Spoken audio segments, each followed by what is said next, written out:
We are pretty deep into Destiny 2's season of the Splicer now, not quite halfway through, but a lot of stuff has occurred already between a bunch of overrides, expunges and weekly story updates. But with more than 2 months still to go until the end of the season, what does the rest of it contain?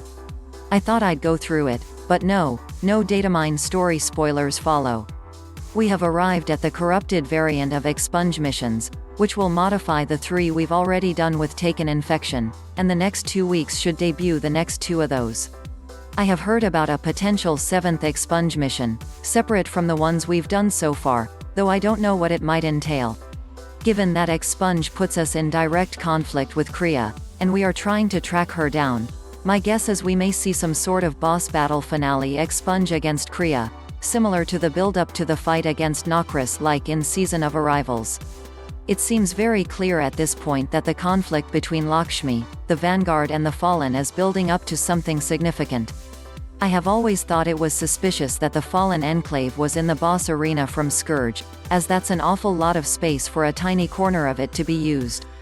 While I don't think we're going to be fighting like FWC Guardians, my guess is that at some point this season, we will be fighting either Vex or non-House Light Fallen here.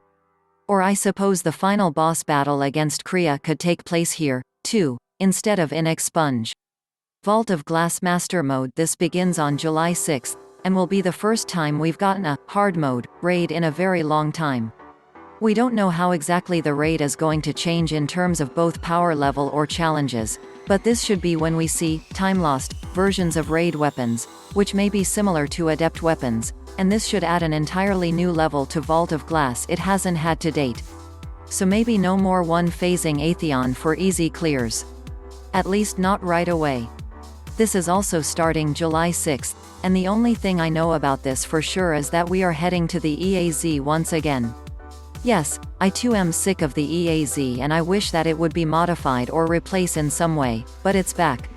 I have seen a few glimpses of the new Solstice armor, and I'm not sure what may or may not be going on with glows this time, as that's always controversial, but maybe there's a new system now that will be integrated with transmog better than past armors have been. Given that we just had Presage and Dead Man's Tale last season, I don't think I'm expecting anything like a grand secret exotic quest.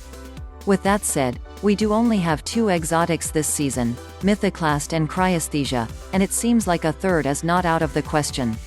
We also had that weird oracle thing going on in Lost Sectors that was patched out, and has not appeared again.